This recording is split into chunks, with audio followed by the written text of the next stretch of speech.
आजकाल म्हणजे ट्रोलिंग होते, पण आपण ट्रोलिंगकडे म्हणजे लक्ष न देता आपण काय सुधारणा आपल्यामध्ये करू शकतो त्याच्यावर जास्त लक्ष दिलं तर आपला प्रोग्रेस होईल. Sometimes criticism has to be taken with a grain of salt. देव तुम्हाला शक्ती देतो, जेव्हा संकट देतो तेव्हा शक्ती सुद्धा देतो सहन करायची. देयर आर सर्टन इन्सिडेंट्स की तिथे आपल्याला असं वाटतं की खरंच महिलांवर काही ठिकाणी अत्याचार होतो, सो तिथे तरी अन्यायाविरुद्ध आवाज उठवला गेला पाहिजे. आणि मला असं वाटतं आपल्याला फेमिनिझम, नार्सिझम, पोस्ट कलोनियलिझम या इझम्सची गरजच नाहीये. All we need is humanism. तोच घर, मर्डर, क्रिमिनल केस. तू लायब्ररीमध्ये सतत अभ्यास कर. बरं, लायब्ररीत जायचे तर जे काय आमचा सिलेबस होता, Hamlet, Macbeth, Othello, king Lear, त्याच्यामध्ये मर्डरच होतं.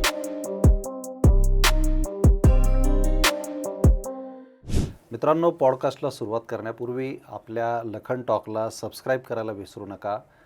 आमच्या इंस्टाग्राम, फेसबुक, ट्विटर या सोशल मीडियावर असलेल्या हँडल्सला देखील फॉलो करा. आवडलेले व्हिडिओ पुढे फॉरवर्ड करा. नमस्कार मंडळी, स्वागत आहे आपलं द लखन टॉकच्या या नव्या पॉडकास्टमध्ये. मंडळी, नुकताच जागतिक महिला दिन सर्वांनी साजरा केला. ह्या महिला दिनाच्या निमित्ताने आपण समाजाच्या वेगवेगळ्या क्षेत्रांमध्ये काम करणाऱ्या महिलांचा सन्मान करत असतो, त्यांच्याबद्दल माहिती जाणून घेत असतो. आज आपल्याशी संवाद साधायला अशाच एक हरहुन्नरी आणि कलागुणांनी संपन्न असं व्यक्तिमत्व आलेलं आहे. डॉक्टर पूर्णिमा त्रिवेदी कुलकर्णी असं त्यांचं नाव आहे. ते स्वतः उत्तम लाईफ कोच आहेत. त्या मॅनेजमेंट स्किल्स शिकवतात, लोकांना जगण्याकडे बघण्याचा एक नवीन दृष्टिकोन देतात. त्या कवयित्री आहेत, त्या लेखिका आहेत, त्या डान्सर आहेत. अशा अनेक वेगवेगळ्या कलांचा समुच्चय त्यांच्यामध्ये पाहायला मिळतो. आणि याच्यासोबतच त्या एक कोर्स देखील सर्वांसाठी चालवतात. तर त्याचीसुद्धा आपण आज माहिती त्यांच्याकडून घेणार आहोत. त्यांची लाईफ जर्नी जी आहे, त्यांचा आयुष्याचा जो प्रवास आहे तो अत्यंत संघर्षमय असा राहिलेला आहे. तर त्याविषयी देखील आपण त्यांच्याकडून जाणून घेणार आहोत. तर परिचयामध्ये खूप सारा वेळ न घालवता मी थेट त्यांच्याशी संवाद साधायला सुरुवात करतो. पूर्णिमा मॅडम, नमस्कार, स्वागत आहे आपलं लखन टॉकमध्ये. नमस्कार. नमस्कार लखन. येस. तर तुमच्या जडणघडणीवर तुमच्यावर जे संस्कार झाले त्याच्यामध्ये आईचा खूप मोठा हातभार आहे आणि आईने प्रचंड मेहनत करून तुम्हाला घडवलं आहे. तर तुमचं बालपण नेमकं कसं होतं? आईचे संस्कार तुमच्यावर कसे झाले? तुमची फॅमिली बॅकग्राऊंड काय होतं? माझ्या आईने मला घडवलं. And I was raised by a single parent. My mother brought me up single-handedly. Okay. So she was the principal of Jamshedji Nasarwanji Tata High School, Nagpur. Parsi शाळेत तिची प्रिन्सिपल होती आणि तिने मला तिच्या शाळेत नाही घातलं. I did my schooling from Saraswati विद्यालय, शंकरनगर. ओके. आणि आपले जे CM साहेब आहेत, देवेंद्र फडणवीस, ते सुद्धा आमच्याच शाळेतून शिकलेले आहेत. अच्छा. ते 10 वर्ष सिनियर होते आणि तेव्हा आम्हाला माहित नव्हतं की ते एक दिवस म्हणजे मुख्यमंत्री CM. होतील. आणि आईनी पब्लिक स्पीकिंगची जी आवड आहे, फार लहानपणापासून तिने मला एनकरेज केलं पब्लिक स्पीकिंगसाठी. ओके. आणि आमच्या शाळेचा एक ऑडिटोरियम होता. ते जे ऑडिटोरियम आहे that was inaugurated by Shankaracharya of Kanchi Kamakoti Peetham and the name of the auditorium was Kanchi Mahaswamigal Shri Chandrasekharendra Saraswati centenary auditorium. Oh. And it is a tongue twister. Yeah. And Very even long after name. so many years, I remember the auditorium where I compared shows, performed. Okay. आणि 4 वर्षाची असताना 15 August होतं. मला अजूनही आठवतंय. पहिला माझं देशभक्ती गीत होतं, सवार ते चलो वतन, हाँ. दुलार ते चलो वतन, मुसीबतें हजार हो, रुके नहीं बढ़े चलो. क्या बात. आणि माझं स्टेज फ्राईट कधी नव्हतंच. But for the first time I understood what exactly it is to be on stage. आणि 4 वर्षाची असताना मी खूप लोकांनी टाळ्या वाजवल्या, तर छान वाटलं आणि असं वाटलं की I should take this talent ahead. आणि मग शाळेचं शिक्षण संपल्यावर LAD कॉलेज म्हणून, लेडी अमृतबाई डागा कॉलेज आहे नागपूरचा, एक प्रख्यात कॉलेज आहे. तिथून मी इंग्लिश लिटरेचरमध्ये स्पेशलाइज केलं. आणि तुम्हाला खोटं वाटेल पण उर्दू डिपार्टमेंटमधून मला एकदा कॉल आला आणि मला फार आश्चर्य वाटलं की आपण वक्तृत्व आपलं चांगलं आहे, वादविवाद स्पर्धेत आपण भाग घेत असतो, पण ही उर्दू विभागातून कॉल आल्यानंतर मी जरा म्हणजे आश्चर्यचकित वाटलं. की नेमकं काय? डॉक्टर जावेद म्हणून होत्या, ओके. त्यांनी बोलवलं मला end she gave me the topic. म्हणलं तुम डिबेट में पार्टिसिपेट करती रहती हो और काफ़ी सारे प्राइजेस तुम्हें मिले हैं, तो तुम्हें इस बार उर्दू डिबेट में पार्टिसिपेट करना है, कॉलेज की इज्जत का सवाल है. ओ, तो मैंने मैडम को बोला मैं तो हक्का बक्का भौचक्का हूँ, मुझे तो उर्दू आती नहीं है. बोले कोई बात नहीं, सीख जाओगी. मतलब कंपटीशन कब है? 5 हम्म, दिन के बाद. मतलब ओके. 5 दिन में मैं उर्दू सीख जाऊंगी और आपको बहुत भरोसा है मुझ पर. ऐसे टॉपिक क्या है मैडम? शी सेड इस ऐवान की राय में आजकल होनहार नौजवान नस्ल का गैर मुमालिक जाने का रुझान बढ़ गया है और मैं इस उन्वान के मौफियत में बोलने की इजाज़त चाहती हूँ.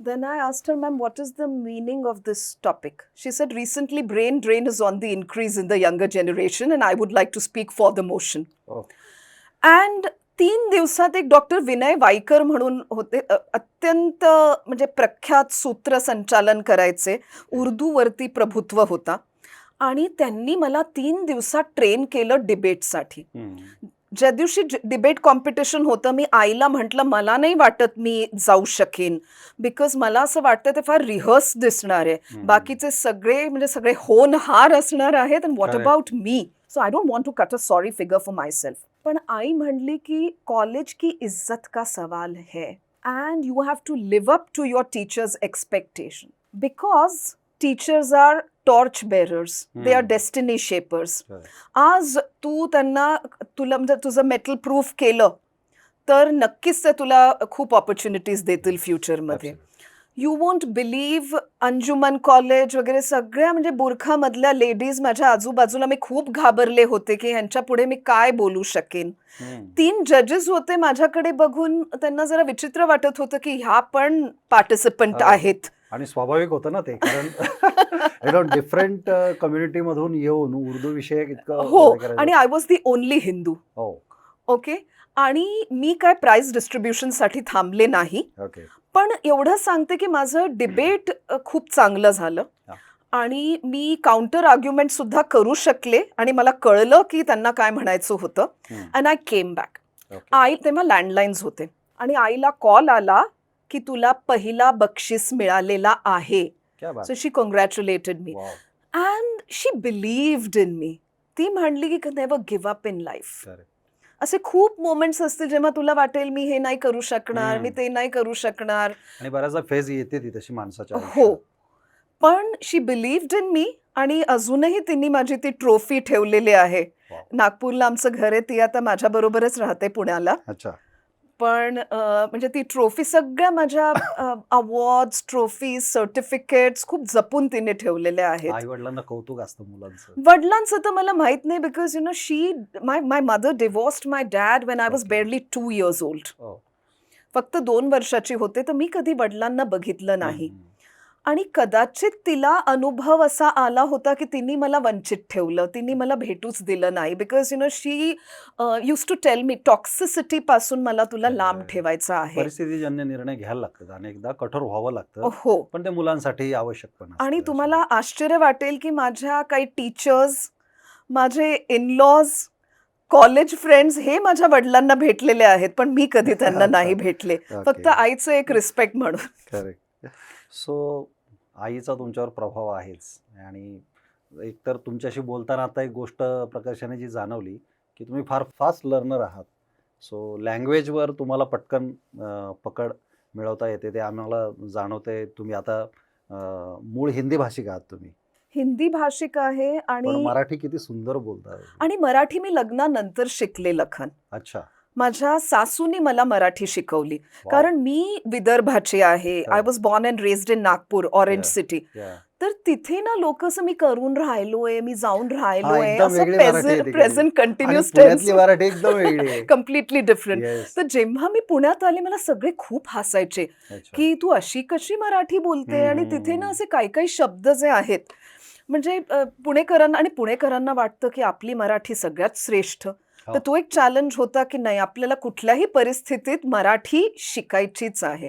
आणि बहुभाषी म्हणजे बहुश्रुतता आपल्यामध्ये असेल वाव, तर गुड, नक्कीच मस्त शब्द आहे हा. हा. So we all need to be multifaceted Yeah, multisplendored. खरं. आणि जितके मी फ्रेंच सुद्धा बोलू शकते आणि जितक्या भाषांवर प्रभुत्व असेल तितकं आपलं कम्युनिकेशन फार खरंय. सुरळीत अगदी बरोबर आहे. जाईल असं नाही मला बऱ्याचदा वाटतं. असं होतं ना की आता आपण जेव्हा बघतो की भाषेच्या सगळ्या याच्यावरून वाद सुरू असतात, भाषा शिकण्यावरून न शिकण्यावरून हो वाद प्रतिवाद आहेत त्याच्या बाबतीत. हो पण अशा वेळेस मला वाटतं की तुमचं सारखं जे एक्झाम्पल आहे ना, हे फार काय म्हणतात त्याला एक आदर्श उदाहरण म्हणून आपण लोकांसमोर ठेवू शकतो की भाषेच्या पलीकडे जाऊन त्याच्यामधली जी ब्युटी आहे तर ती घेणं आणि त्याच्यावर आपल्यावर काय म्हणतात तर तो गुण आपल्यामध्ये आत्मसात करणं. सो मला वाटतं ते फार विशेष गुण तुमचा आहे. आणि लखन एक आयझॅक न्यूटनने खूप सुंदर वाक्य म्हटलं होतं, my knowledge is just like a drop in the ocean. एवढा मोठा सायंटिस्ट जर असं म्हणतो, करेक्ट. मला असं वाटतं आपण जर लर्नर राहिलो ना, yes. I feel I am a student of my subject. मी शिकतच राहते आणि मला शिकायला आवडतं. मी तुमच्याकडून शिकेन. मी आता म्हणजे ह्या पॉडकास्ट नंतर सुद्धा बरंच काही काही शिकणार आहे, बिकॉज आपले जे दर्शक आहेत तेही आपल्याला बरंच शिकवतात. ॲब्सोल्यूट खरं आहे. आजकाल म्हणजे ट्रोलिंग होते, हो. पण आपण ट्रोलिंगकडे म्हणजे लक्ष न देता आपण काय सुधारणा आपल्यामध्ये करू शकतो हम्म. त्याच्यावर जास्त लक्ष दिलं तर आपला प्रोग्रेस होईल. बरोबर. Sometimes criticism has to be taken with a grain of salt. Yeah. It matters Right. Where the criticism is coming from. Correct. पण मला असं वाटतं की there is always a room for सगळ्यांना सिरियसली याची इम्प्रूव्हमेंट आवश्यकता नसते. नसते. आणि एक आहे की माणूस आयुष्यभर शिकतच असतो. म्हणजे हो त्याच्यामध्ये काय हो ज्याला असं वाटतं की मला आता सगळं शिकून झालंय, आय एम फुलफिल्ड. सो मग ती त्याची प्रगती थांबलेली आहे तिकडे. थांबलेली स्थगित होते. स्थगित होऊन जाते मग सो प्रगती. हां, तुमचं चाइल्डहुड हे सगळं होतं, आईने हं. सांगितलं. पण तुम्ही खूप स्ट्रगल पण केलं आहे आयुष्यामध्ये. खूप साऱ्या अडचणींना तुम्ही पार करून आलेला आहात. तर त्याच्याबद्दल काही थोडं सांगता येईल? लखन, मेमरीज ज्या आहेत ह्या खूप जास्त पेनफुल आहे. माझ्या आजीचा, I use to stay with my mother's mother. मी तुम्हाला सांगितलं आई तर प्रिन्सिपल होती. हो. प्रचंड बिझी असायची. आणि माझी आजी 78 इयर्सची माझी आजी एकटी मला म्हणजे लाईक गरम पोळी, हम्म. रोज गरम गरम पोळ्या करून देणं, खूप लाड करायची माझी. आणि संस्कार वगैरे अत्यंत सुंदर संस्कार दिले. बरोबर. आणि एकदा काय झालं, मी पोस्ट ग्रॅज्युएट टीचिंग डिपार्टमेंटला लिटरेचरमध्ये MA करत होते ओके. आणि अस्वस्थ झाले होते. टीचर्स डेचा एक कार्यक्रम आयोजित केला होता आणि त्याचं सूत्रसंचालन माझ्याकडे होतं. सगळं इनफॅक्ट ऑर्गनाईज मीच करणार होते तो सगळा कार्यक्रम.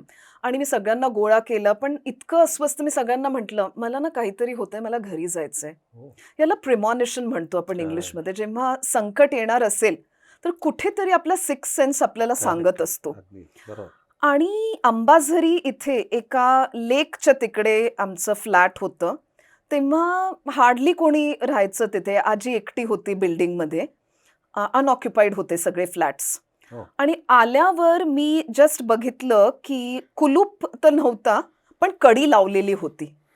आणि मी म्हटलं आजी वाकलेली, तिला ऑस्टिओपोरोसिस, ऑस्टिओमलेशिया बरंच काही काही म्हणजे प्रॉब्लेम्स होते. हाय ब्लड प्रेशर होतं. ती कुठेच म्हणजे एकटी जाऊ शकत नव्हती. तर मी आपलं म्हणजे हे दार कोणी लावलं असेल. मी दार उघडला आणि तेव्हा पेल्मेट्स असायचे, लाकडी पेल्मेट्स. आणि कर्टन तर म्हणजे पडलेला, तो वुडन पेल्मेट माझ्यावर पडला आणि मी तिला रक्त बंबाळ पाहिलं. I saw her in a pool of blood. My God. आणि पाणी शिंपडलं मी की म्हटलं आजी उठ, काय झालंय तुला? पण नाकातून रक्त, तोंडातून रक्त, पूर्ण रक्तबंबाळ होती. लँडलाईन होते तेव्हा लँडलाईन पण कट केलं होतं. टीव्ही गायब केला होता. आतमध्ये गेले सगळे कपाट उघडलेले होते. देवघरात गेले, देव सुद्धा गायब होते. हो. आणि चांदीची लक्ष्मी असो, नारळ सुद्धा चोरांनी नेला. आणि मला म्हणजे मग असं लक्षात आलं की डेकॉयटी झालेली आहे, चोरी झालेली आहे आणि ताबडतोब पोलिसला सांगणं गरजेचं आहे. पण लँडलाईन तर घरी नाहीये, मोबाईल्स तेव्हा नव्हते. 2001 ची घटना. नेबर्सकडे गेले, कोणीच मदत करायला तयार नाही. बापरे, पोलीस केस आहे. आणि सगळे घाबरले. आणि मला एक प्रेझन्स ऑफ माइंड, देव तुम्हाला शक्ती देतो, जेव्हा Correct आहे. संकट देतो तेव्हा शक्ती सुद्धा देतो सहन बरोबर आहे. करायची. आणि मी बाजूच्या घरात गेले, मी त्यांना रिक्वेस्ट केली, मला एक फोन डॉक्टरांना करू द्या आणि मला एक फोन पोलिसांना करू द्या. Doctor PK. देशपांडे म्हणून आमचे कार्डिओलॉजिस्ट होते, फिजिशियन. त्यांना मी कॉल केला आणि तेव्हा सगळे लँडलाईन नंबर्स तर आपल्याला पाठ असायचे काय काय. Correct आहे. आता काही लक्षात राहत आता मेमरी हॅज गॉन टू नाही. डॉग्स. Yes. तर तेव्हा मी डॉक्टरांशी बोलले, डॉक्टरांना काही कळेना. म्हटलं ताबडतोब या, तुम्हाला एमर्जन्सी जरी असेल तर ह्याच्यापेक्षा मोठी एमर्जन्सी नाही, प्लीज या, माझी आजी सर्व्हाइव्ह होणार नाही. मला तेव्हा सुद्धा असं वाटत होतं की जिवंत आहे आणि वेळेत जर ॲम्ब्युलन्स आली आणि डॉक्टर आले तर तिचा जीव वाचू शकेल. बाकीचं मी काही कल्पनेच्या बियॉन्ड होतं सगळं. Yes, yes. मग सुनील फुलारी म्हणून आयजी होते, ते माझ्या शेजारी राहायचे. Okay. त्यांना फोन केला, ते त्यांचं स्क्वॉड घेऊन आले. जर्मन शेपर्ड्स, सगळी पोलीस केस त्यांनी एका दिवसात क्रॅक केली, कारण असाच म्हणजे डबल मर्डर झाले की त्यांनी केलेला. Okay. अनएम्प्लॉईड लोक होती, Okay. 24-25 वर्षाचे, आणि भाजी विकायच्या इंटेन्शननी आमच्या बिल्डिंगमध्ये ते आले होते. आणि तेव्हाचं काळ कसं होतं की आजी जुन्या काळातली, की बरं. पाणी कोणाला डिनाय करायचं नाही. बरोबर. आणि पाणी द्यायला ती किचनमध्ये गेली आणि यांनी तिचा गळा दाबला बापरे. चोरांनी, आणि शी वॉज स्ट्रँग्युलेटेड विथ हर ओन पल्लू. हो. आणि गाठ इतकी जास्त टाईट होती की एक पिन सुद्धा जाऊ शकत नव्हती, My God. इतकं म्हणजे टेरेबल होतं ते. आणि सुनील फुलारी यांना मी दादा म्हणते, माझा मोठा भाऊ, कारण त्यांच्या ज्या I know सिस्टर्स him, आहेत. कारण ते पुण्यामध्ये होते पोस्टेड आता पण. हो हो, ही is a dynamic Yeah. IPS I know him, officer आणि yes. आता खूप मोठ्या हो, पोस्टवर आहेत. yes. बरेच वर्ष झाले मी भेटली नाहीये त्यांना, पण आय एम इंडेटेड टू हिम. त्यांनी मला एक आश्वासन दिलं होतं Okay. की तुझ्याबरोबर हे झालं पण आपण जस्टिस नक्की मिळेल. Correct. And I fought this criminal case for 2 years. कारण काय, हे सगळं सोपं नसतं, सगळ्या हे प्रोसिडिंग्समध्ये खूप जास्त वेळ लागला. खूप वेळ लागतो. मला या क्रिमिनल्सना फेस करायची इच्छा व्हायची. I was barely 21. क्राईम, डेकॉयटी, हे सगळं म्हणजे पहिल्यांदा हा एक्सपोजर होता माझ्यासाठी की लाईफमध्ये काय काय असेल. बरोबर. घरात म्हणजे एकही मेल मेंबर नाही. मला रिलेटिव्ह सांगतायत अग्नी कोण देईल, मी म्हटलं मी द्यायला तयार आहे. आणि तरी त्यांनी ते इलेक्ट्रॉनिक मेथड जो असतो क्रिमेशनचा, त्याला नकार दिला. ते म्हटलं नाही, ट्रेडिशनल वे मध्येच करायचं आहे. Okay. त्याच्यामुळे ते सगळं तिचं ते काय पोस्टमॉर्टम एक्झामिनेशन झाली आणि आईचा कम्प्लिटली आवाज गेला होता. ती she was in a state of shock. Shock. तर मी एकीकडे क्रिमिनल केस हँडल करते, इंटरोगेशन्स हँडल करते, because continuously police being the first witness, I was Oh. They threw a volley of questions. I was under a microscope. Yeah. तर मी, आणि पत्रकार आले घरी, त्यांनी मला बरंच काही काही विचारायचा प्रयत्न केला. मी त्यांना सांगितलं की माझी आता मनस्थिती नाहीये हे सगळं. आणि मी रडूच शकत नव्हते. मी खूप उशिरा रडले हम्म. की मला रडायला पण वेळ नव्हता. हो. Because there is no male member in the family. मला एक खूप खंबीर राहायचं होतं. त्याच्यामुळे जेव्हा पत्रकार आले, मी त्यांना रिक्वेस्ट केली, मी एकावरही ओरडले नाही, बिकॉज अँगर मॅनेजमेंट ही खूप मोठी स्किल आहे. कितीही वाईट परिस्थिती असेल तरी आपल्याला बॅलन्स ठेवणं, Correct. We have to keep our equilibrium in vitally Yes. Serious situations of life. बऱ्याच जणांना ते जमत नाही, जमत नाही, तोल घालवतात आणि खूप साऱ्या गोष्टी त्यांच्या आयुष्यामध्ये मग चुकीच्या घडत जातात. चुकीच्या घडत जातात. आणि Lakhan, you won't believe, next day I pick up नावाचं विदर्भला हा. खूप पॉप्युलर न्यूजपेपर आहे, आहे. आणि I am reading the headlines, cold blooded murder in broad daylight. हो. आजीचा त्याच्यावर पिक्चर. ना ठीक आहे, जेव्हा आपण रोज वाचत असतो, रोज तेव्हा आपण ऑब्जेक्टिव्हली बघतो, पण जेव्हा आपल्या घरात ती घटना घडते, wearer only knows where the shoe pinches. आणि त्याच्यामध्ये इतकं म्हणजे काही म्हणजे मसाला लावून त्याच्यामध्ये छापलं होतं की माझा अफेअर कदाचित असेल हो. म्हणून म्हातारीला संपवलं. म्हणजे मी स्पेक्युलेशन्स वरती न्यूज, आणि मला हाही वेळ नाही की म्हणजे सारखं म्हणजे लोक इतके येत होते घरात, कसं झालं, काय झालं, एकदम लोक जमा झाली. त्याच्यामुळे हे सगळं हँडल करणं, then I realized that simply fighting with the press is not, going to. Yes, I was battling demons. आणि मला तेव्हा असंच वाटतं की आपण राम भक्त आहोत, कारण आईनी मला रामचरितमानसचा म्हणजे I I was raised on Ramcharitmanas. आमच्याकडे गायत्री मंत्रचा पाठ, हम्म. रामचरितमानसचा पठन हे व्हायचं आणि तेव्हा मला फक्त लॉर्ड राम आठवायचे अच्छा. की भगवान रामला पण तेवढेच प्रॉब्लेम्स होते. 14 खरंय. वर्ष वनवासात वनवासात करायला लागलेले आहेत. खरंय. राहायला लागलं त्यांना. तर देवाला जर सोडलं नाही, तर माणूस होतो आपण, हां, आपल्याला काय. राहू, केतू, शनी आपण जे म्हणतो देवालाही सोडलं नाही, तर खरंय. You and I are way too common Yeah. असं वाटतं मला. मलाही असंच वाटतं की म्हणजे भगवान श्रीकृष्ण, भगवान श्रीराम किंवा अनेक महापुरुष त्यांना सुद्धा आयुष्यामध्ये खूप संकट आणि प्रॉब्लेम्स भोगायला लागलेले आहेत. आणि ॲब्सोल्युटली. आपण तर माणूस आहोत आपण आणि माणूस आपल्यावर आहोत. एक छोटंसं संकट आलं की आपण एकदम डिस्टर्ब होऊन जातो. हो. तर म्हणजे मला वाटतं की आपण त्यांच्याकडे पाहिल्यानंतर आपल्याला ती एनर्जी मिळते ती फाईट करण्याची. तर मला असं वाटतं स्पिरिच्युअलिटीने माझी खूप मदत केली. आणि spirituality is quite different from being religious. Hmm. ही Bhagavadgita, Ramayana, Mahabharata, these are management lessons. Hmm. आणि माझ्या मते मॅनेजमेंट लेसन्स जे आहेत, आपण लिटरली ह्याच्यावरती चर्चा करू शकतो. हा दुसराच पॉडकास्टचा विषय Yeah, I आहे know. खरं. पण आपण करूया नक्की. येस. आणि मला असं वाटतं की जेव्हा आपण कुरुक्षेत्र आणि ते सगळे सीन्स जेव्हा आपण बघत असतो किंवा गीतेचे 18 अध्याय आपण जेव्हा वाचतो, तेव्हा आपल्यामध्ये पण अर्जुन आपल्याला दिसतो. आपणही बरेचदा गांडीव आपला टाकून देतो. Yes. And Arjun is asking Lord Krishna worldly questions. आपल्याला सुद्धा असे प्रश्न पडत असतात. आपल्याही आयुष्यात दुर्योधन असतो, who has an heightened sense of entitlement. आपल्याही ओवतीभोवती शकुनी मामा असू शकतो, असतातच. आपल्यालाही म्हणजे असा प्रश्न पडतो की ऑपोजिशनमध्ये द्रोणाचार्य आहेत, कृपाचार्य आहेत, भीष्म पितामह आहेत, ज्यांनी मला घडवलंय. मी त्यांच्या विरुद्ध कशी लढणार? बट कधी कधी आपल्याही परिवाराशी आपल्याला लढावं लागतं. Great. What a courage you have. So you have faced many challenges in your life.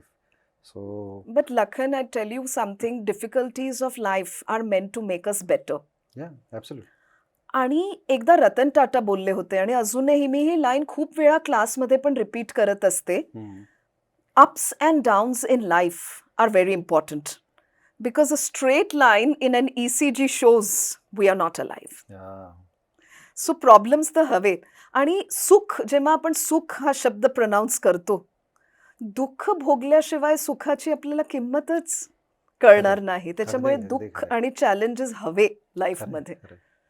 आता ह्या सगळ्या प्रॉब्लेम्स फेस केल्यानंतर करिअर तुम्ही कसं काय पुढे कंटिन्यू केलं, मग त्याच्याकडे कसं लक्ष दिलं? तेही खूप चॅलेंजिंग होतं लखन. आणि करिअर म्हणजे मला काही ऑर्डिनरी करायचं नव्हतं. I told my mother I will do something extra ordinary in life. Okay. आणि ती म्हणली की इतकी चर्चा चालली आहे सध्या आजीच्या मर्डरला घेऊन, पण आजीचं एक स्वप्न होतं की मी इंग्लिश लिटरेचरमध्ये स्पेशलाइज करून गोल्ड मेडलिस्ट व्हावं. अच्छा. आणि असं आजीचं स्वप्न होतं. आजीचं स्वप्न होतं. आणि आजीचं असं म्हणणं होतं की नाही, माझी नात जी आहे ती नक्कीच म्हणजे गोल्ड मेडल्स मिळवणार, असं Okay. ती म्हणजे कुठे बोलून गेली. कधी कधी शब्दाला खूप महत्व हो असतं. हो. आणि माझ्या एक प्रोफेसर ऑफ इंग्लिश होत्या, डॉक्टर शेहनवाज बुहारीवाला. त्या मला म्हणल्या, अजिबात घरी जाऊ नको, एकटी तू काय करणार, परत परत तुला तेच आठवेल, तोच घर, मर्डर, क्रिमिनल केस. तू लायब्ररीमध्ये सतत अभ्यास कर. बरं, लायब्ररीत जायचे तर जे काय आमचा सिलेबस होता, Hamlet, Macbeth, Othello, king Lear, त्याच्यामध्ये मर्डरच होतं. हो. त्याच्यामुळे झालं काय की माझे जे आन्सर्स जे होते त्याच्यामध्ये मॅच्युरिटी खूप जास्त होती. कारण की ती वेदना तुम्ही भोगलेली हो. होती ना. सो जसं मी म्हटलं, wearer only knows where the shoe pinches. Yeah.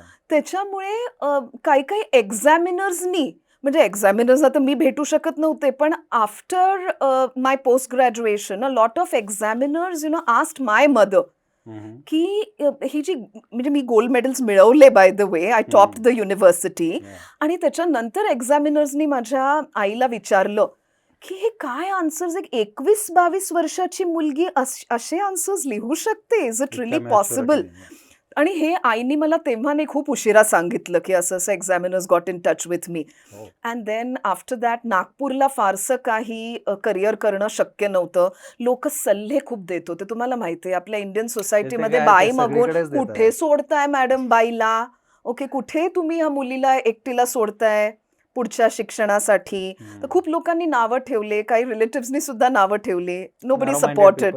पण तिची इच्छा होती की मी नागपूर सोडावं आणि दिल्ली युनिव्हर्सिटी, पुणे युनिव्हर्सिटी याची एंट्रन्स क्रॅक करावी.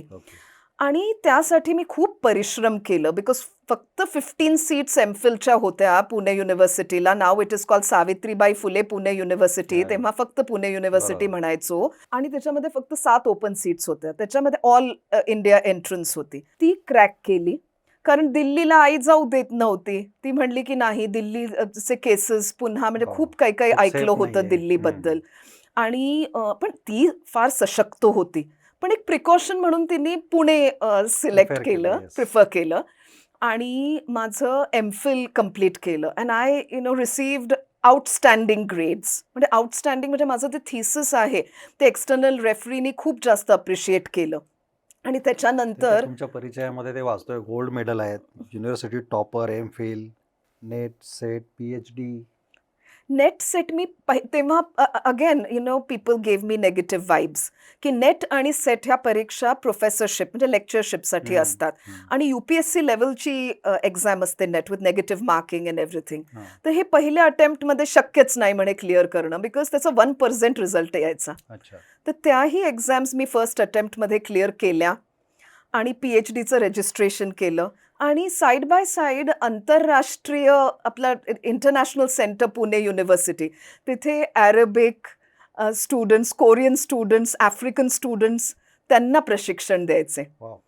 आणि तो एक खूप सुंदर अनुभव होता. आणि you will be surprise to know काही लोक इतके विचित्र असतात आणि विक्षिप्त असतात. तिथे बसल्या बसल्या मला तिथून प्रपोजल्स यायचे, मॅरेज प्रपोजल्स क्लासमध्ये. हा बिकॉज आणि हे सगळे from students and their parents.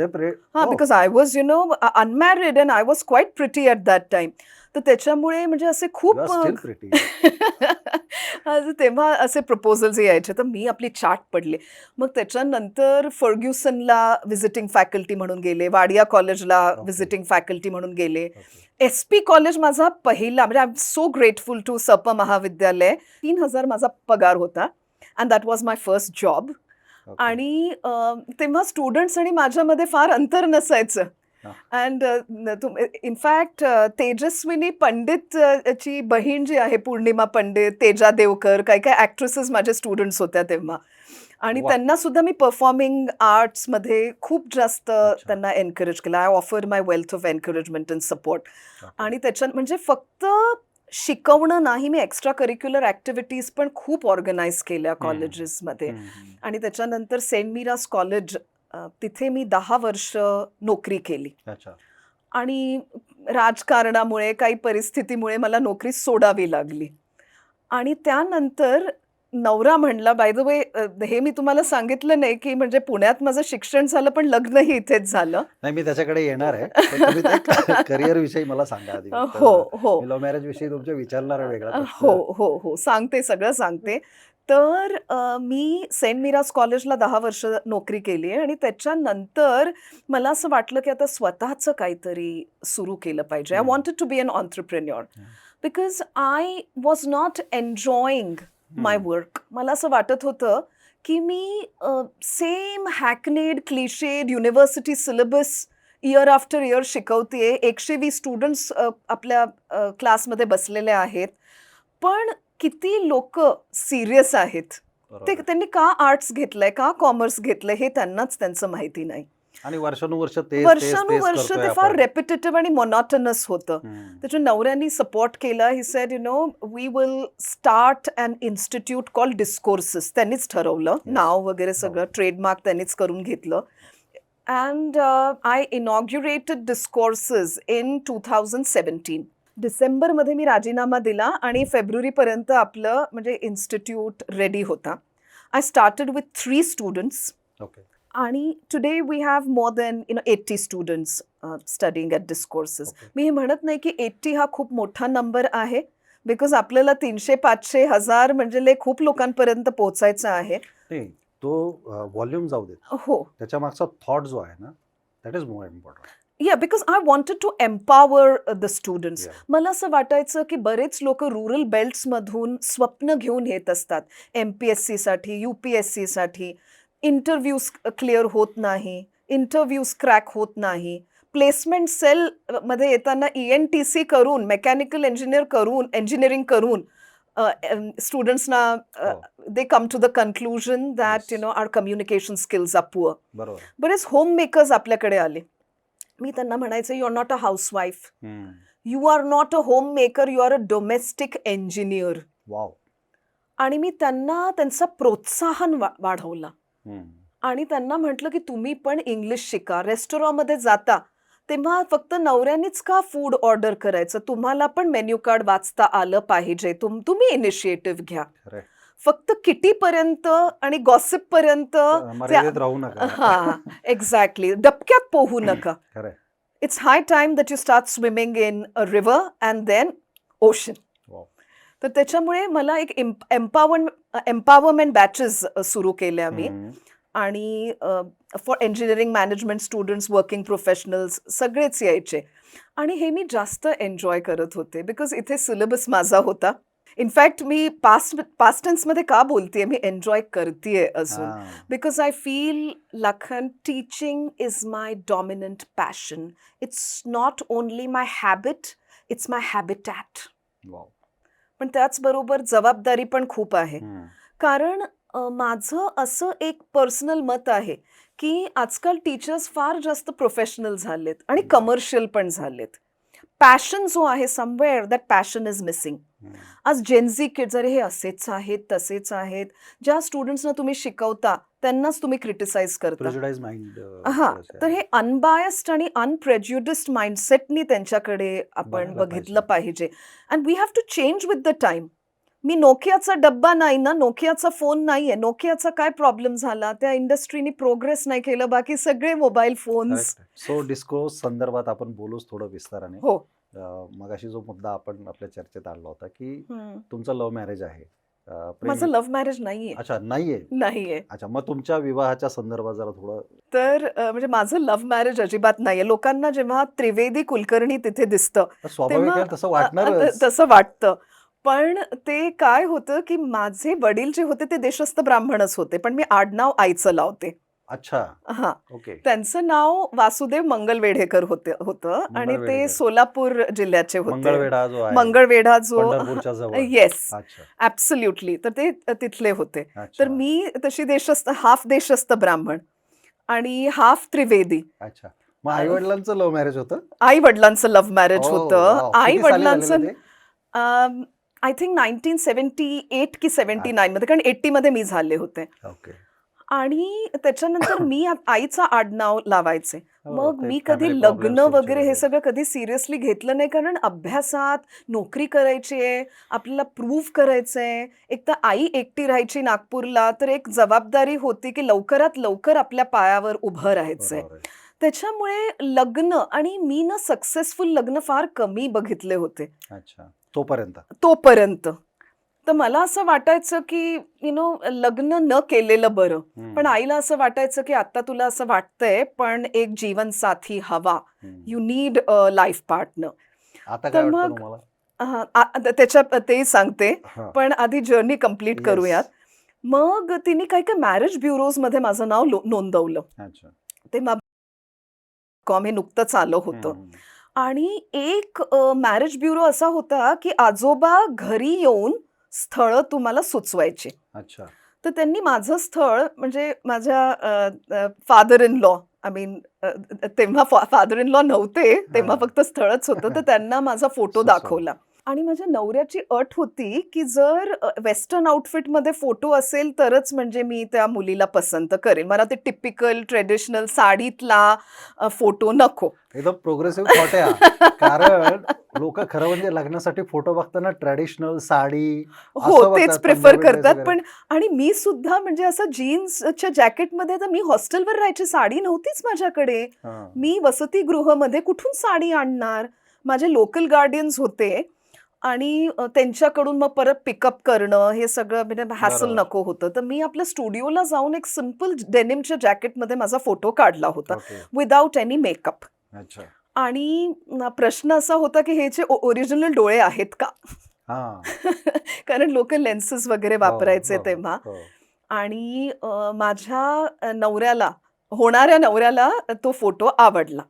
आणि मग बघायचा वगैरे कार्यक्रम झाला एरंडमणे या ठिकाणी लोकल गार्डियन्सकडे. अच्छा. तिथे पहिल्यांदा साडी नेसली आणि त्यांनी शिकवलं साडीत कसं चालायचं असतं. बिकॉज मी आपले म्हणजे खूप टॉमबॉयश होते. म्हणजे जीन्स, डेनिम्स वगैरे याच्यामध्ये अच्छा. आणि आपलं हां. स्पोर्ट्स शूज घालायचे आणि निघायचं बाहेर.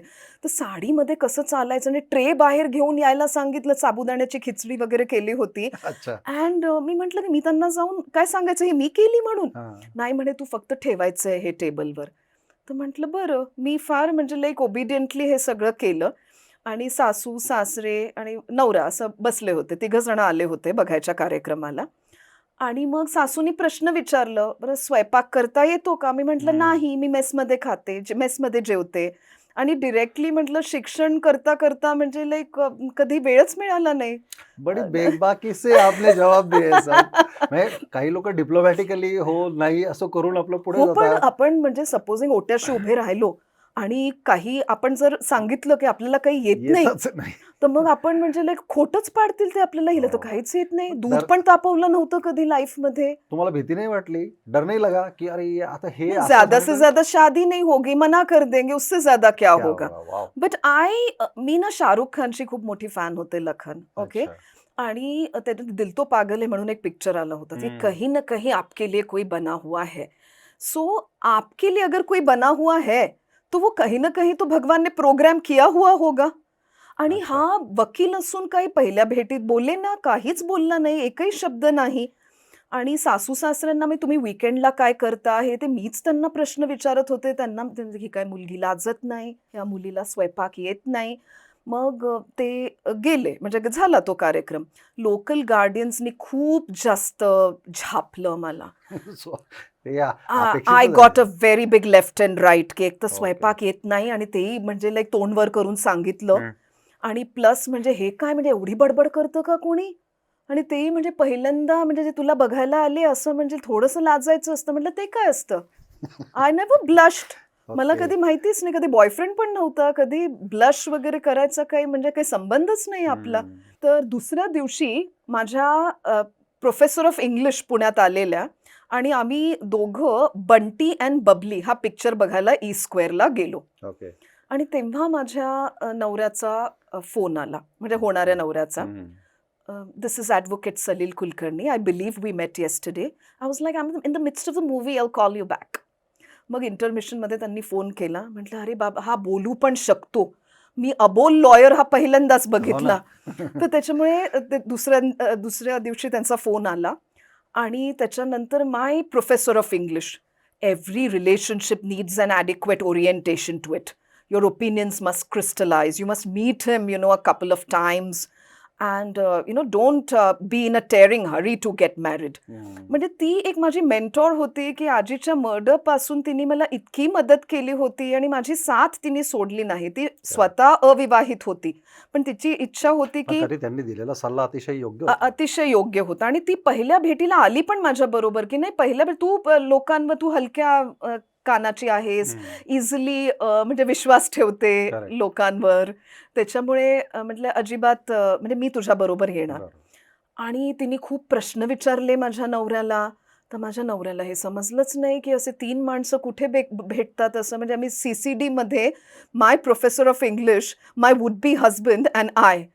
आणि तेव्हा मला माझा नवरा सांगायचा, की "खूप जास्त इंग्रजाळलेली आहेस." हं. कारण की पारसी शाळेत आई प्रिन्सिपल होती. मग पारसी प्रोफेसर होत्या. बरोबर. त्याच्यामुळे एक ॲक्सेंट होता बोलताना. अजूनही हां. आणि मग मला लेडी शशी थरूर असं टायटल मिळू लागलं सगळीकडे. शी इज लेडी काय शशी सांगताय? थरूर. हो, हो, हो. वॉव! सगळीकडे I am introduced as lady आत्ताच शशी त्यांचा थरूर. बर्थडे झालाय परवा 70 वर्षांचे झालेत ते. करेक्ट. आणि मी अजून डॉक्टर शशी थरूरना भेटली नाहीये. हो. त्यांचं एक बुक लॉन्च अटेंड केलं होतं अच्छा. कोव्हिडमध्ये. ओके. थरूरॉरस, थिसॉरससारखं त्यांनी थरूरॉरस नावाचं हो. पुस्तक प्रकाशित केलं. ही पब्लिश्ड इट. आणि तर तो एक कॉम्प्लिमेंट होता की नाही मला माहित नाही, पण म्हणजे like he is a scholar, तर मी कॉम्प्लिमेंट म्हणूनच घ्यायचे. Absolutely it is a compliment. Yes. So आमचं मग engagement 15th of August 2005 I lost my independence. 15th of August I okay. Lost my yeah independence. तो कळला विनोद. स्वातंत्र्य दिनाच्या दिवशी तुमचं स्वातंत्र्य गेलं स्वातंत्र्य म्हणजे तुम्ही गेलं. विवाहबद्ध झालात. हां. आणि त्याच्यानंतर 26 डिसेंबर ऍक्च्युली हा प्रश्न आहे ना ऍडव्होकेट सलील कुलकर्णींना विचारला पाहिजे की कोणाचं स्वातंत्र्य नेमकं हिरावलं गेलंय. आता हे पॉडकास्ट बघितल्यावरती त्यांचाच पहिला कमेंट असेल कदाचित. आणि मग 26 December 2005 which is called tsunami day, हा, त्या दिवशी लग्न झालं. ओके. तर माझी सासू सुद्धा म्हणली सून नाही सुनामी आलेली आहे अच्छा. घरी. का त्यांनी अनुभव घेतलाच होता एका मीटिंग हो, मध्ये. अनुभव घेतला होता, अजूनही घेत आहेत. पण म्हणजे त्यांना माहिती आहे की माझे विचार फार अनकन्व्हेन्शनल आहेत, माझे विचार फार ऑफबीट आहेत.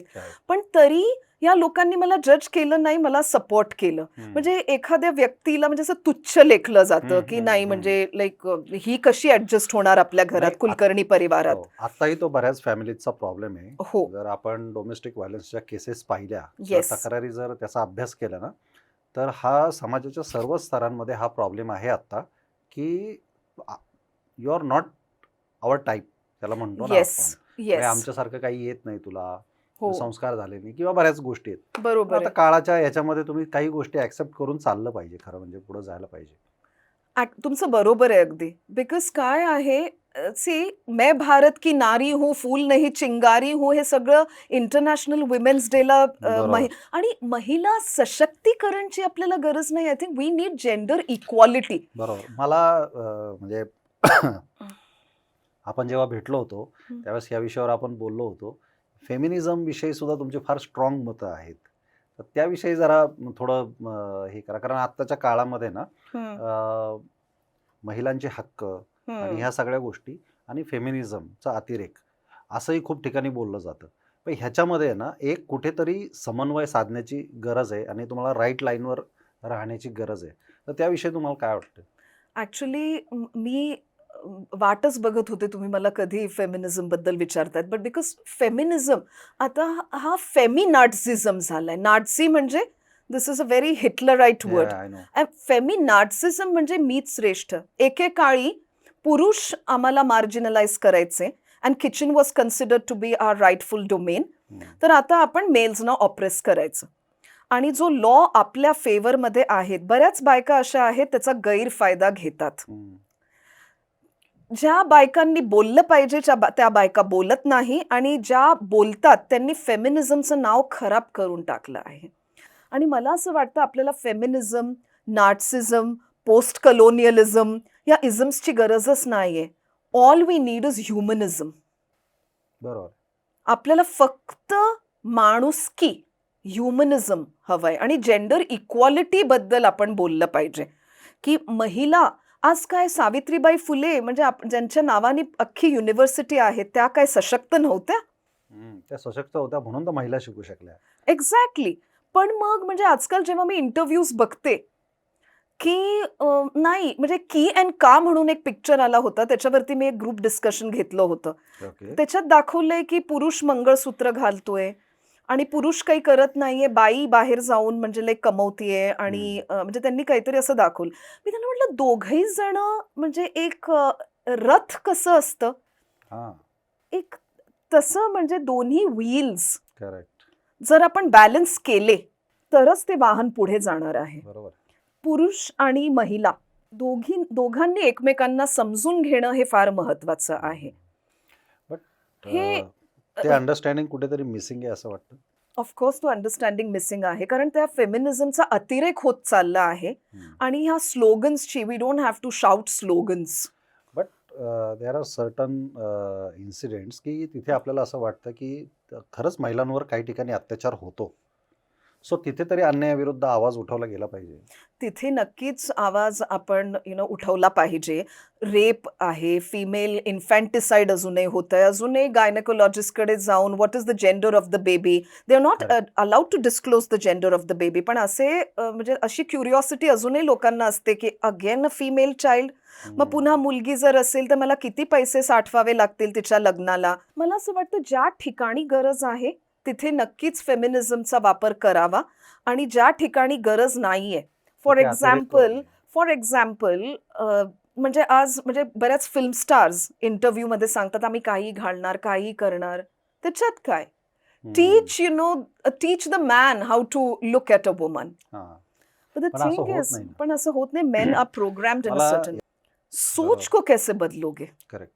ओके, बदलना आसान नहीं है, किया जा सकता है, सोच बदली जा सकती है, पण यू कैन पण नॉट. मला असं वाटतं आपल्या इतिहासाकडे जर आपण बघितलं तर अगदी पुराण काळापासून गार्गी मैत्रेयींपासून ते आता म्हणजे अलीकडच्या काळामध्ये छत्रपती शिवाजी महाराजांना घडवणाऱ्या जिजाबाई असतील हो किंवा झाशीची राणी असेल, महाराणी ताराबाई होत्या, हो. अहिल्यादेवी होत्या. तर अशा अनेक महान स्त्रियांची परंपरा आपल्याला आहे, भारताला आहे. तर त्या सक्षम होत्या, आणि कर्तबगार होत्या. तेव्हा आपण जास्त प्रोग्रेसिव्ह होतो मला असं वाटतं. आपण आता रिग्रेसिव्ह झालोय. आता आपण रामायणकडे बघितलं. Sita was an empowered woman. She took every decision on her own. It was her choice to step in to the forest along with her husband. Correct. It was entirely her choice to cross the Lakshman Rekha. Yeah. And it was entirely her choice to stay in Ashok Vatika. तिने सगळे decisions आपल्या ह्याच्यावर बरोबर. घेतलेले आहेत. Nobody forced. तुम्ही जर द्रौपदीला बघितलं, द्रौपदी कुड वेज अ वॉर. आपल्याला असं वाटतं का की त्या रणभूमीमध्ये द्रौपदी नव्हती? Draupadi was very much there because her modesty was outraged. Correct. आणि तेव्हाच्या काळात श्रीकृष्ण किती सशक्त होते. तेव्हा ते द्रौपदीला सखी म्हणायचे. तुम्ही महाभारत जर नीट वाचलं ते सखी म्हणायचे द्रौपदीला. आणि पांडवाज नेव्हर मिसअंडरस्टूड दिस. करेक्ट. तर आपण Fair द्वापर relations. युग, त्रेता युगमध्ये, द्वापर युगमध्ये एवढे प्रोग्रेसिव्ह होतो, मग आपण 21st सेंचुरीमध्ये इतके रिग्रेसिव्ह का झालो? आपण कास्टिझम बद्दल बोलत होतो. Ram had friends like Nishadraj Guha was a tribal. Yeah. शबरीचे बेर खाल्ले त्यांनी. आणि Shabari was also she was from Tribe, a tribe. Marginalise section. Yeah. She was a tribal. तुम्ही जर मंकी ट्राईबला बघितलं, हनुमान तर म्हणजे रुद्रावतार आहेत, पण जर सुग्रीव, नल, नील हे सगळे ट्राईब्स होते. They were Correct. From the, but he chose to fight Ravan along with correct. The tribes. So तुमच्या करिअरच्या सगळ्या ह्या फेजेस आपण पाहिल्या. त्याच्यामध्ये ना आता रामायण आणि महाभारताविषयी आता आपण बोललो. हो तर तुम्ही ऑथर आहात, तुम्ही लिहिलेलं पण आहे त्या विषयावर की तुमचं श्रीराम योगी सिरीज खूप चांगली हे हो. होती आणि कृष्णाष्टक होतं. हो. तर ते नेमकं काय तुम्ही त्याच्यामध्ये हे केलेलं आहे? लिहिलेलं खूप होतं. आधीपासून, लहानपणापासून आईने एक सवय लावली होती डायरी लिहायची. काही वाटलं म्हणजे मी खूप फिरली आहे लहानपणी. म्हणजे आम्ही ट्रॅव्हल एजन्सी म्हणजे वेगवेगळे टूर्स बुक करायचो. Badri, Kedar, Gangotri, Yamunotri, and I would pen everything in the diary. तर लिहायची खूप हौस. पण मग पब्लिश काही केलं नव्हतं.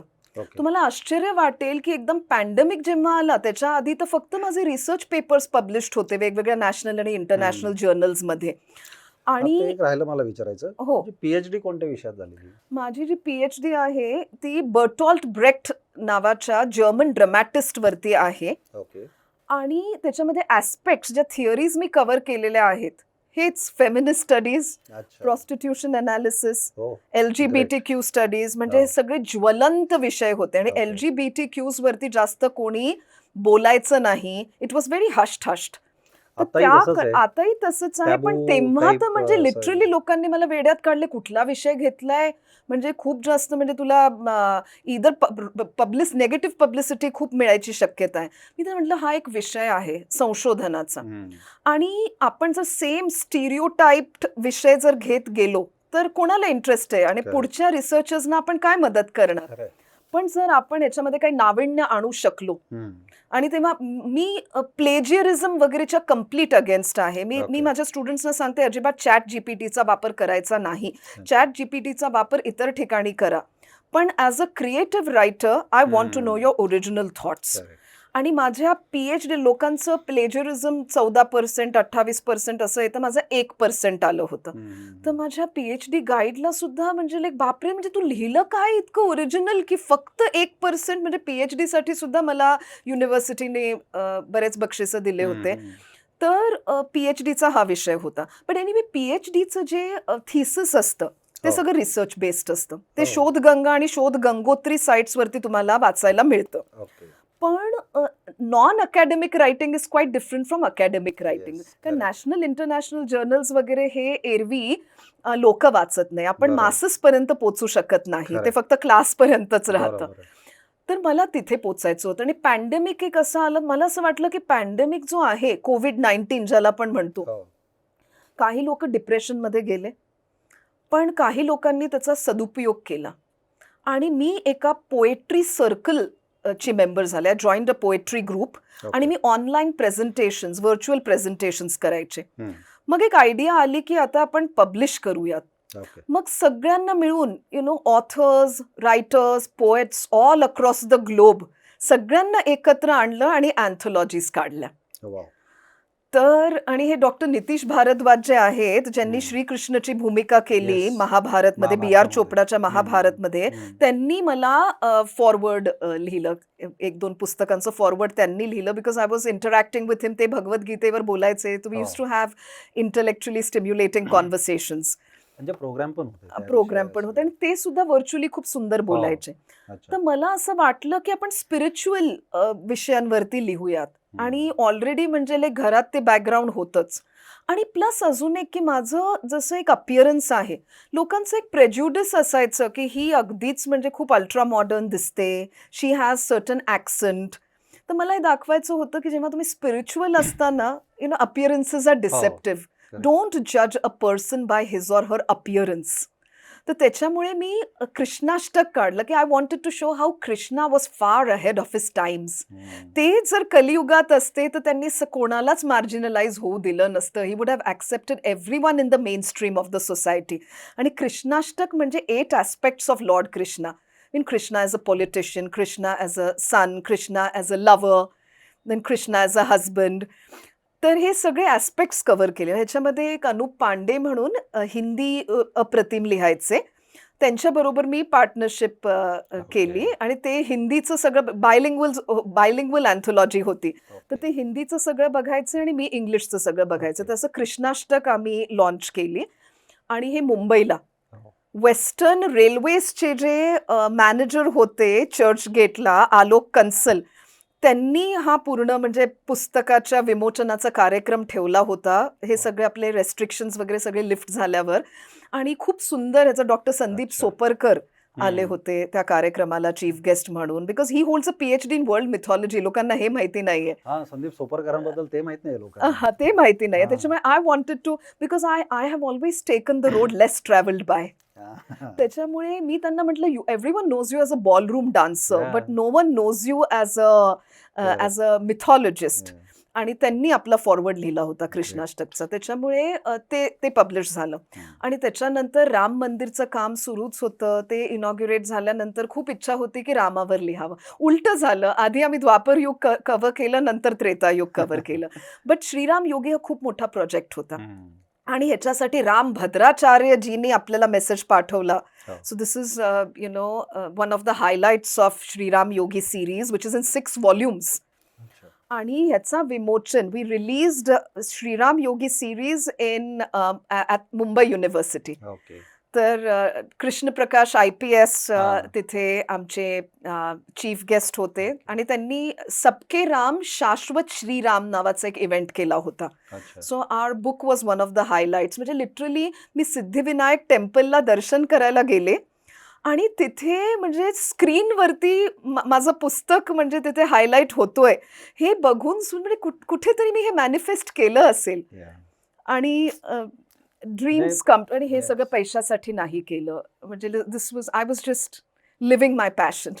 मला कल्पना आहे त्याची, कारण तुमचा स्ट्रगल, त्या सगळ्या गोष्टी, करिअर, लग्न, संसार याच्यामध्ये सुद्धा तुम्ही तुमची एक वेगळी हॉबी हे केली. आणि स्पिरिच्युअलिटी त्याच्यामध्ये तुम्ही जपली आहे. मग असे तुम्ही म्हणाला तसं की रिलिजन हो. आणि स्पिरिच्युअलिटी याच्यामध्ये खूप फरक आहे. जमीन आसमानाचा फरक आहे. स्पिरिच्युअलिटी तुम्ही जपली आणि ती मांडण्याचा प्रयत्न केलाय. खूप तर सगळ्या याच्यामध्ये मग तुम्ही मुलांकडे लक्ष द्यायला तुम्हाला वेळ झाला का? कारण मुलांची जडणघडण जसं तुम्ही तुमच्या आईनं तुम्हाला घडवलं, हम्म. तसं मग आता तुमच्या मुलांकडे लक्ष द्यायला तुम्हाला वेळ झाला या सगळ्या गडबडीमध्ये? खूप सुंदर प्रश्न विचारला अगेन. जेव्हा मी नोकरी करत होते तेव्हा मुलांकडे कदाचित कमी लक्ष दिलं असेल. तर sometimes I feel I couldn't see my babies growing up. तो जो एक आईसाठी एक स्पेशल मोमेंट होतं ना, खूप म्हणजे मी छान असतो तो आपल्या हां, मुलांना हे वाढताना खूप बघणं सुंदर बघितलं मी, पण I was not there with them all the time. All the time. पण जेव्हा मी एंटरप्रेन्योर झाले, तेव्हा मी दर वीकेंडला मुलांना बाहेर घेऊन जायचे आणि त्यांना दिनकर केळकर म्युझियमला घेऊन जा, शनिवार वाड्याला घेऊन जा, ऐतिहासिक स्थळं दाखवा, एन्शियंट टेम्पल्स दाखवा. मला एन्शियंट टेम्पल्स बघायला खूप आवडतं. वा. आणि त्यांना मी स्टोरीज सांगायचे की चोला डायनेस्टी कशी होती. मी बृहदीश्वर बघितलं आहे, विजयनगर डायनेस्टीचे सगळे टेम्पल्स बघितलेले, हम्पी, हम्पी. बदामी, हां, इतकं पट्टादकल. सुंदर. आणि ते मला असं वाटतं, की त्यांनी वंचित राहायला नको. माझ्याकडे जो ज्ञान आहे, मी माझ्यातर्फे द्यायचा प्रयत्न करते. डिलिव्हर बिकॉज केलं पाहिजे. डिलिव्हर केलं पाहिजे. तर मला असं वाटतं, की माझं आणि त्यांचं बॉन्ड खूप सुंदर आहे. ते कुठलीही गोष्ट माझ्याबरोबर शेअर करतात आणि एव्हरी वीकेंड म्हणजे रोज कितीही नर्व्ह रेकिंग शेड्यूल असेल, पण I spend my weekends with the kids. आणि बॉन्ड खूप चांगला आहे. आज म्हणजे मुलगीसुद्धा म्हणजे आज म्हणजे I'm trying to tell you, I'm making an endeavor to tell you that your kids need to know that you're working. Correct. They need to see their mother working. Yes. Because आज म्हणजे बाई शी is मल्टीफॅसेटेड. हां, ती तर म्हणजे like काय म्हणतात त्याला, सगळंच करू शकते. पण असं नाहीये. इट्स लाईक तिथे सुद्धा तुम्हाला 24 तास, तुमच्याकडे Yes. 24 तास आणि माझ्याकडे 48 तास असं नाही आहेत. नाहीये. आपल्याला 24 तासामध्येच सगळं मॅनेज करायचं आहे. बरोबर.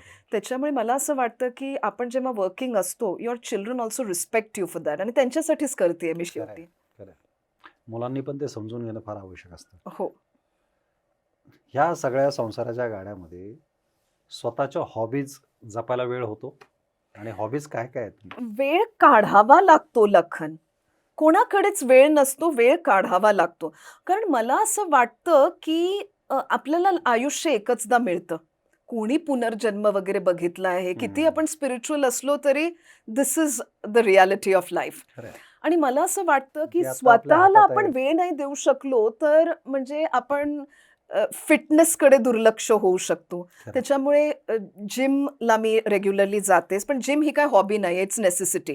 पण मला डान्स प्रचंड आवडतं. मला डान्स करायला खूप आवडतं. आणि लहानपणी आजी जरा संकुचित विचारांची होती, तर तिने तो encourage, because there is no male member in the family. आणि तेव्हा त्या डान्सला वेगळं समजलं जायचं. बरोबर. आणि तिने मला डान्स क्लास तेव्हा लावू दिला नव्हता. पण नवऱ्याने सगळे हौस पूर्ण केलं. तर तुला जे करायचंय कर, as long as you don't ignore the दुबईत हाऊस. पण जाऊन परफॉर्म हो, दुबईला जाऊन this is a very interesting story. एक सुपर मॉम्स नावाची कॉम्पिटिशन आली होती. Okay. And my daughter and I were chosen for this competition. Your daughter also. My daughter and I, because it was called Super Mom, so I was Oh. supposed to perform with my daughter. So pair dance. हां, contemporary dance होता. कारण ती dance खूप चांगलं करते आणि माझे expression जास्त चांगले आहेत. अच्छा. तर आम्ही कॉम्पेन्सेट करू शकतो. म्हणजे कुठेतरी मुद्रा बिद्रा माझी चुकली तर एक्सप्रेशन्समध्ये ते झाकून जातं. पण इट वॉज ब्युटिफुली कोरिओग्राफ्ड. बादल पे पाव हे जो एक सुंदर गाणं आहे, मला असं वाटतं चकदेचं सॉन्ग आहे, ते घेतलं होतं. आणि एक सुंदर आम्ही एक प्रेझेंटेशन दिलं दुबईला, नोवोटेल. ओके. अँड समोर बसलेला सलमान युसुफ खान, जो स्ट्रीट डान्सरमध्ये होता, डान्स इंडिया डान्सचा विनर. त्याच्याबरोबर म्हणजे Terence Lewis and all these people. So oh my god, so they are like top notch choreographers. आणि म्हटलं मी डिरेक्टली इंटरनॅशनल लेवलला परफॉर्म करते, मी कधी नॅशनल लेवलला पण परफॉर्म केलं नाही आणि directly we are going international. पण तरी आईने सांगितलं होतं nothing is impossible in life. आणि शी बिलीव्ड इन मी की हे पण करून दाखव. तर फर्स्ट प्राइज मिळालं नाही, पण फर्स्ट रनर अप नक्की मिळालं. अच्छा. आणि नाही नाही बक्षीस हा मुद्दाच वेगळा आहे. हो, पण but you are following your hobbies I am and following my that is more passion. Important. Yes. Because see what happens की लोकांना आहे ना अगदी 60-70 सुद्धा कळत नाही की आपल्याला काय आवडत होतं आणि आपल्याला काय करायचं होतं. बेसिकली लखन काय होतं, people don't realise one thing in life, की आपण कशासाठी आलोय, कशासाठी आपला जन्म झालाय. Yes. हा एक अस्तित्ववादी प्रश्न आहे. इट्स अन बरोबर आहे. Existential very question. Materialistic type झालंय देर लोकांचं इज ऑलवेज अ जगणं. Reason why we are born. Hmm. की मी फक्त म्हणजे लाईक लग्न करून संसार करायला आली आहे, की मला काहीतरी सोसायटीला कॉन्ट्रीब्यूट करायचं आहे, Absolute. की मला माझी बहुश्रुतता, तुम्हाला तो शब्द वाढवायची आहे, मगाशी खूप स्वतःचा आनंद शोधायचा आहे. स्वतःचा आनंद you you need to know your calling. Yes. आणि असं काही नसतं की it's better to be late than never. त्याच्यामुळे आयुष्य म्हणजे 40शीत आणि 50शीत जरी तुम्हाला तुमचं कॉलिंग काय आहे कळलं, तर तुम्ही सुरुवात करू शकता असं मला वाटतं. बरोबर. तर मगाशी आपलं बोलताना तो एक मुद्दा राहिला. मी जे म्हटलं की मी नंतर त्या विषयावर येतो, डिस्कोर्स संदर्भातला. करेक्ट. तर डिस्कोर्स संदर्भात थोडं विस्ताराने जरा सांगा. म्हणजे काय आहे, तर आमच्या जरा प्रेक्षकांना सुद्धा कळेल की तो नेमका ती कन्सेप्ट काय आहे तुमची. सो डिस्कोर्सचा अर्थ होतो any spoken or written speech. हे आपल्या इन्स्टिट्यूटचं नाव आहे. As I said, it's a centre for language, literature, cultural studies and personality development. Okay. आणि या डिस्कोर्सेसमध्ये मी basic English, intermediate English, advanced English असे Okay. कोर्सेस चालवते for all age groups. Okay. आधी मी स्टुडंट्सना स्क्रीन करते. ओके. आपण 6 इयर्सपासून घेतो. म्हणजे there is a junior kids batch, and then there is middle school batch, high school batch, then there is a batch for working professionals, then there is a Okay. batch for teachers, because आजकाल टीचर्सचं जे त्यांचं इंग्रजी म्हणणं आहे. त्यांचं इंग्रजी भन्नाट आहेच आहे, पण स्क्रीन प्रेझेन्स नाहीये स्टेट. आणि क्लासरूम टीचिंग कसं करायचं असतं. कोविडमध्ये जेव्हा मी माझ्या मुलीच्या शाळेचं मी क्लासेस वगैरे काही काही अटेंड केले, तेव्हा I realise that my goodness, मलाच इतका कंटाळा आला आहे. How is my daughter expected to concentrate. अगदी बरोबर आहे ते. तर त्याच्यामुळे मला असं वाटतं की टीचर्सना पण प्रशिक्षण द्यायची गरज आहे.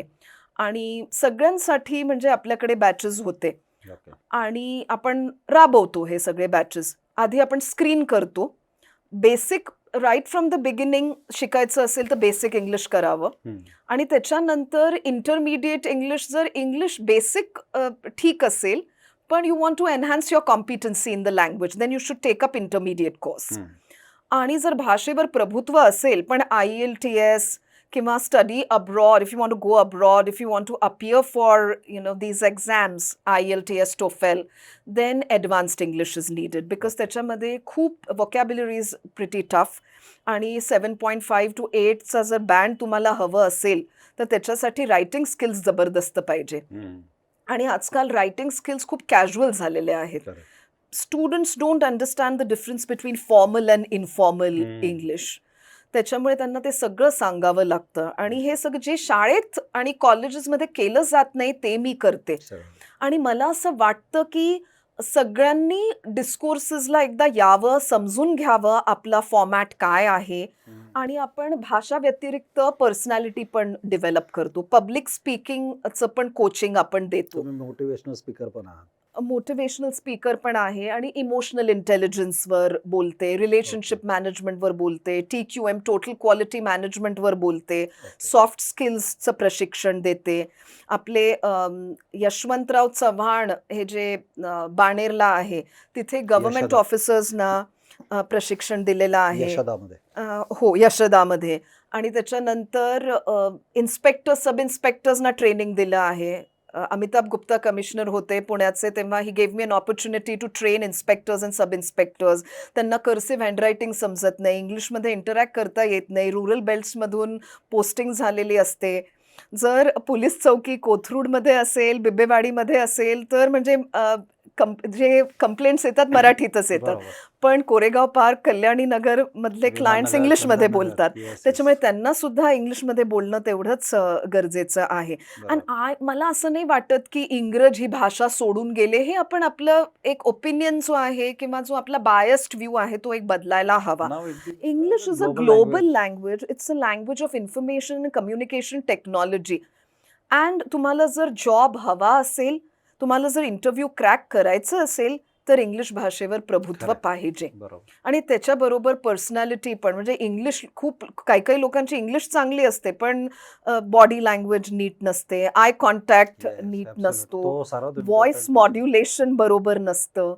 तर ह्या सगळ्या स्किल्सवरती ट्रेनिंग द्यावं लागतं. आणि मला असं वाटतं, आणि मी पण स्टुडंट्सकडून खूप शिकत राहते. मी कधीच त्यांना सांगत नाही की मला सगळं येतं. तुम्ही पण मला, because Gen Z kids, they feel very happy when I tell them I'm learning so many words from them. Correct. I said, I will teach you formal English. I will tell you the त्यांचे- difference between American and British English, but you teach me these Gen Z words. खरं आहे. त्यांची शब्दच वेगळे असतात. शब्द वेगळे असतात. आता I got cooked. My daughter told me तिला विचारते आणि माझ्या मुलीला इतका आनंद होतो, मम्मा कुक्ड म्हणजे गॉट डिफीटेड, त्याचं कारण पराजित. असं आहे तिला आनंद वाटण्याचं की आता काय झालंय पालकांचं पण आणि थोडं वयस्कर लोकांचा हा प्रॉब्लेम आहे की असे काही शब्द वापरल्यानंतर ते समजून घेण्याऐवजी आपण त्यांना हे काय शब्द वापरतोयस तू हो. असं उलट त्यांना बोलतो. तर जेव्हा कोणी समजून घेतंय असं त्यांना वाटतं, तर तेव्हा ते आपल्याला प्रतिसादही चांगला Correct. देतात. बिकॉज तेच आपले स्टुडंट्स आहेत, पुढची पिढी आहे, आणि त्यांना समजून घेणं गरजेचं आहे. Everyone needs a listener. आणि त्यांना काउन्सिलिंग हवी असेल तर मी तेही करते. I am not a typical teacher, old school teacher, की फक्त शिकवायचं आणि घरी जायचं. Correct. त्यांचा चेहरा बघून मला कळतं की आज काहीतरी बिनसलंय, something has gone wrong. Observation मग पाहिजे. मी त्यांची काउन्सिलिंग करते आणि वेगवेगळ्या, and they are also comfortable telling me things, म्हणजे ते कन्फाइड इन मी. आणि मला असं वाटतं teaching is not just teaching, it helps me release my pent up emotions. It's very cathartic. बरोबर. And I want this to be therapeutic for my students as well.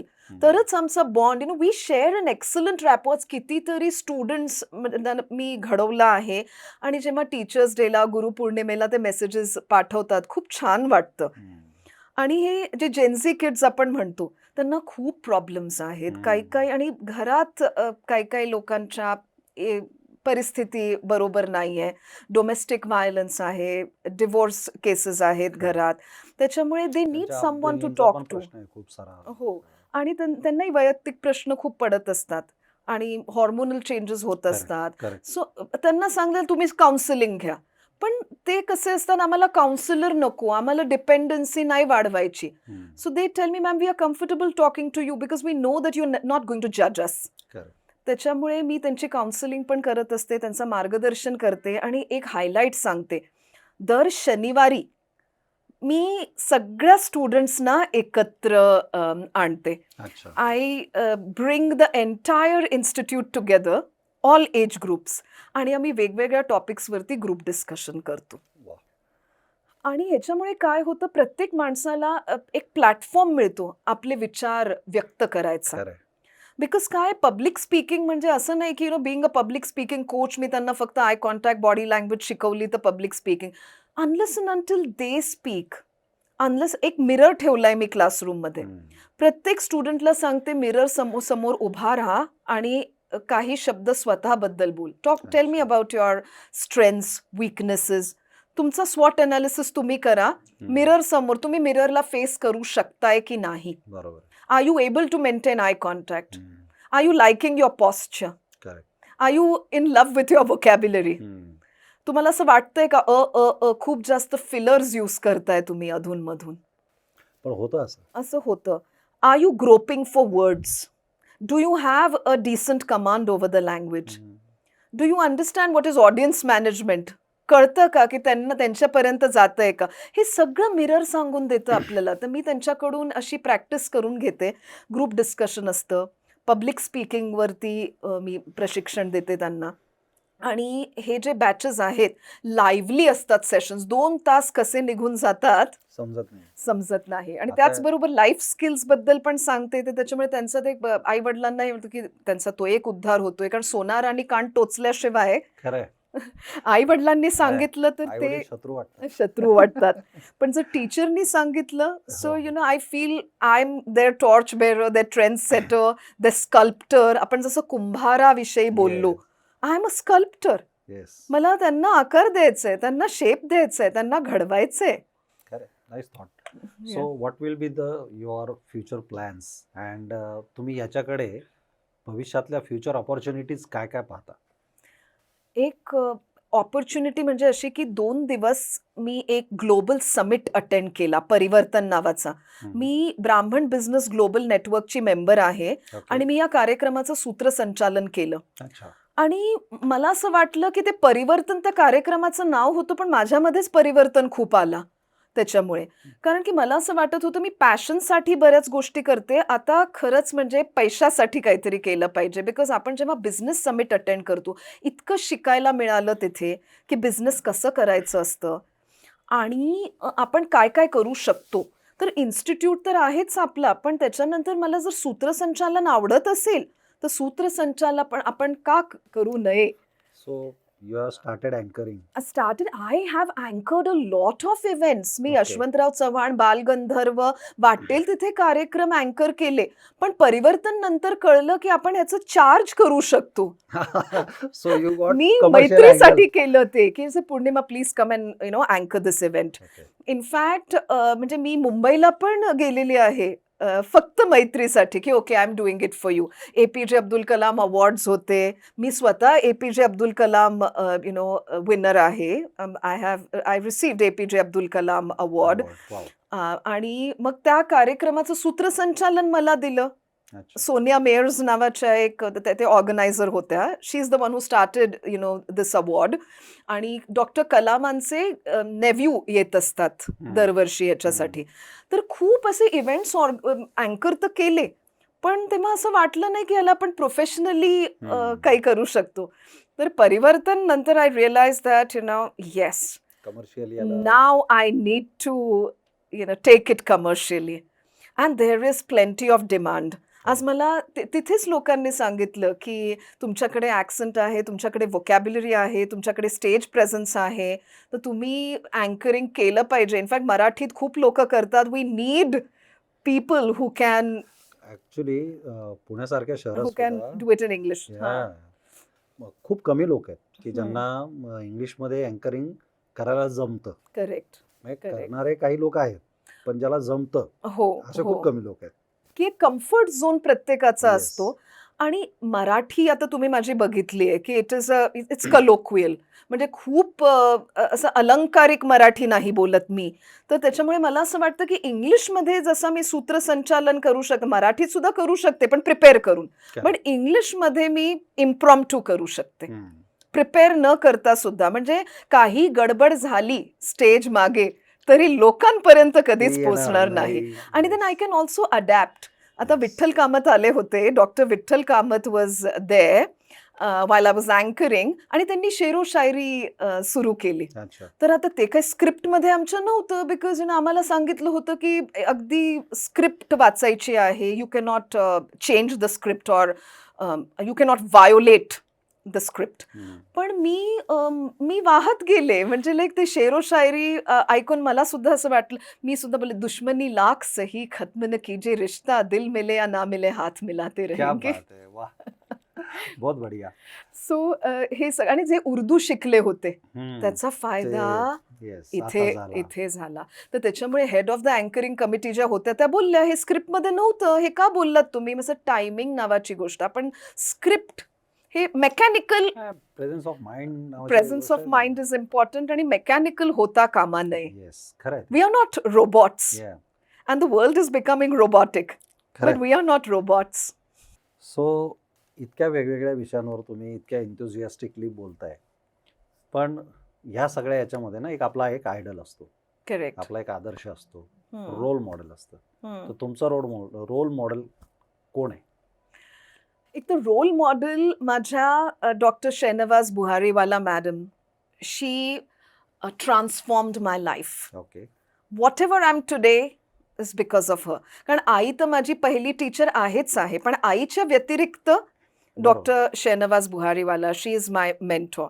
आणि सेलिब्रिटीजमध्ये जर मला choose करायचं असेल तर मी 2 सेलिब्रिटीजना चूज करेन.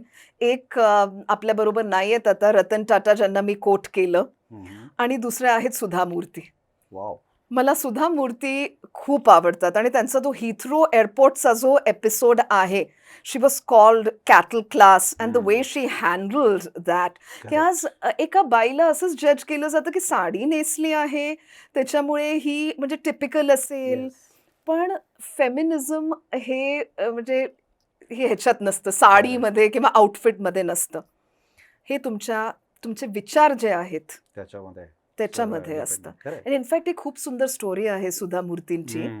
त्यांना सरोजिनी नायडू अवॉर्ड मिळालं होतं आणि त्या राणी लक्ष्मीबाई ऑफ झांसी, त्यांना अशी ट्रॉफी मिळाली होती राणी लक्ष्मीबाईची, आणि त्या घेऊन त्या बेंगालुरूला जाणार होत्या, त्यांची फ्लाईट होती.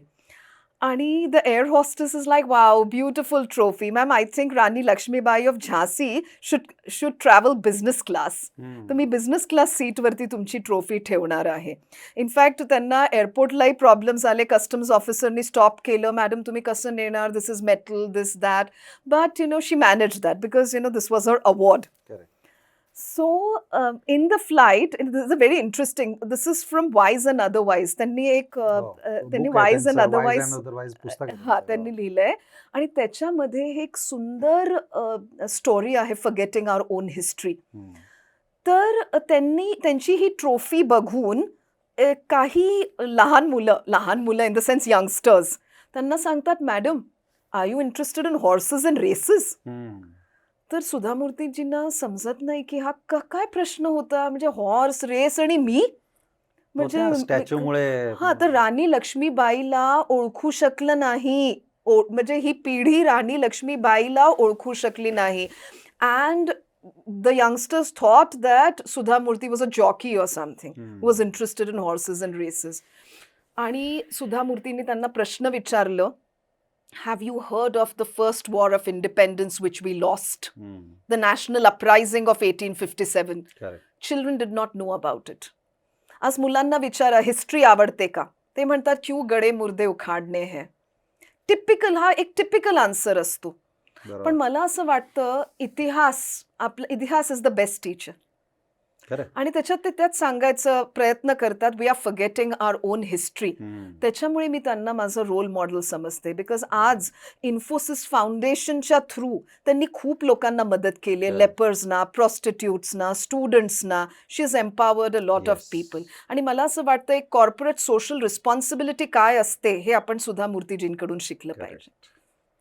सो आपण तुमच्या बालपणापासून ते इतक्या सगळ्या तुमच्या जर्नी सगळ्या जाणून घेतल्या, तुमच्या व्यवसायाबद्दल जाणून घेतलं, आणि तुमच्या रोल मॉडेलवर आपण एंड करतोय. तर खरंच आहे, म्हणजे महिलांचं सक्षमीकरण नेमकं कसं असायला पाहिजे याचं एक उत्तम उदाहरण सुधा मूर्ती आहेत. मला असं वाटतं की तुम्ही सुद्धा त्याचं एक उदाहरण आहात, कारण तुम्ही इतक्या सगळ्या गोष्टी करता. तुम्ही लेखक आहात, कवयित्री आहात, तुम्ही मॅनेजमेंट शिकवता, मोटिवेशनल स्पीकर आहात, सूत्रसंचालन करता, तुम्ही प्रभू श्रीरामांवर आणि श्रीकृष्णावर लिखाण केलं आहे, आणि इतक्या वेगवेगळ्या आयामांवर तुम्ही काम करताय. तुमचं व्यक्तिमत्व खरंच, मी जसं सुरुवातीला म्हटलं की एक बहुगुणी संस्कारी असं तुमचं व्यक्तिमत्व आहे. तर हा काय एका एपिसोडमध्ये तुमचा सगळा जो काही अभ्यास आहे तो व्यक्त होण्यासारखा नाही आहे. त्यामुळे मला असं वाटतं की आज आपण इथे थांबूया, पण पुढच्या पॉडकास्टमध्ये आपण तुमच्या आणखीन काही गोष्टींबद्दल नक्कीच जाणून घेऊ. तुम्ही लखन टॉकच्या या स्टुडिओमध्ये आलात, आमच्याशी संवाद साधलात, आणि आमच्या प्रश्नांना मनमोकळी उत्तरं दिलीत, त्याबद्दल खूप खूप धन्यवाद. पुन्हा भेटू आपण. नक्की पुन्हा भेटू, आणि thank you for inviting me on the show, Lakhan.